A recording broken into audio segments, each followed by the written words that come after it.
should have, would have and could have. சேர்த்து சொல்லும்போது இந்த மாதிரி சொல்றோம். பிரிச்சு சொல்லும்போது எப்படி சொல்லுவோம் அப்படின்னா should have, would have, could have. First பாருங்க, should have இருக்கணும், would have இருக்கலாம், could have இருக்க முடியும் அப்படின்னு சொல்றாங்க.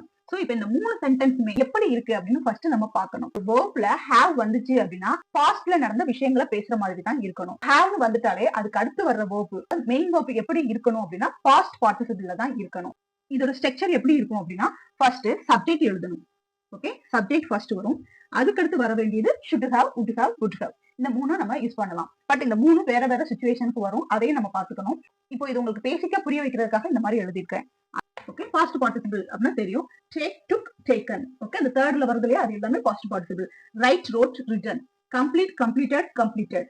Speak, spoke, spoken. இது எல்லாமே என்னது அப்படின்னா பாஸ்ட் பார்ட்டிசிபிள்ல இருக்கிற ஒரு வேர்ப், மெயின் வேர்ப். சோ இத வச்சு நம்ம சென்டென்ஸ் ஃபர்ஸ்ட் எப்படி மேக் பண்றது அப்படின்னு சொல்லி பார்ப்போம். இந்த 7 சப்ஜெக்ட்டுமே வரும்.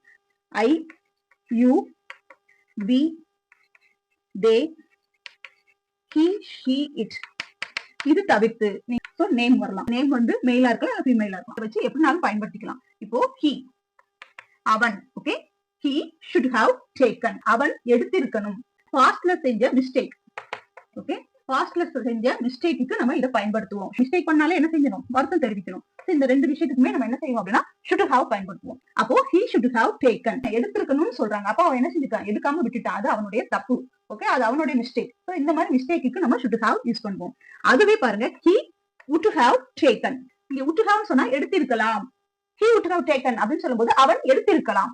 சான்ஸ் கிடைச்சு என்ன பண்ணிட்டான், மிஸ் பண்ணிட்டான். இந்த மாதிரி மிஸ்ஸிங் ஆக்ஷன் சொல்லும்போது would have நம்ம பயன்படுத்தணும். கிடைச்ச வாய்ப்பு என்ன செய்யறது, தவற விடுறதுக்கு நம்ம would have யூஸ் பண்ணுவோம். ஆனா should haveங்கிறது வந்து மிஸ்டேக், கிடைச்ச வாய்ப்பை தப்பா பண்ணிட்டாங்க. மிஸ்ஸிங்க்கு வேற, மிஸ்டேக் வேற.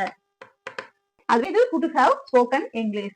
சேது ஆங்கிலம் பேசி இருக்க முடியும் அப்படின்னு சொல்றதா, சேது ஆங்கிலம் பேசி இருக்க முடியும், அந்த பாசிபிலிட்டி இருக்கு, அந்த மாதிரி சொல்றதுக்கு இதை நம்ம பயன்படுத்தலாம். should have, would have and could have. இந்த மூணும் எந்த மாதிரி சிச்சுவேஷன்ஸ்க்கு பயன்படுத்துறது, எந்த மாதிரி சென்டென்ஸை மேக் பண்றது.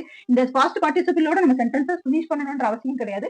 அடிஷனல் நீங்க எதுனாலும் போட்டு இதை மேக் பண்ணணும். ஆனா அந்த சென்டென்ஸ்க்கு ரிலேட்டடா இருக்கணும். அந்த மாதிரி போட்டு நம்ம சென்டென்ஸை மேக் பண்ணிக்கலாம்.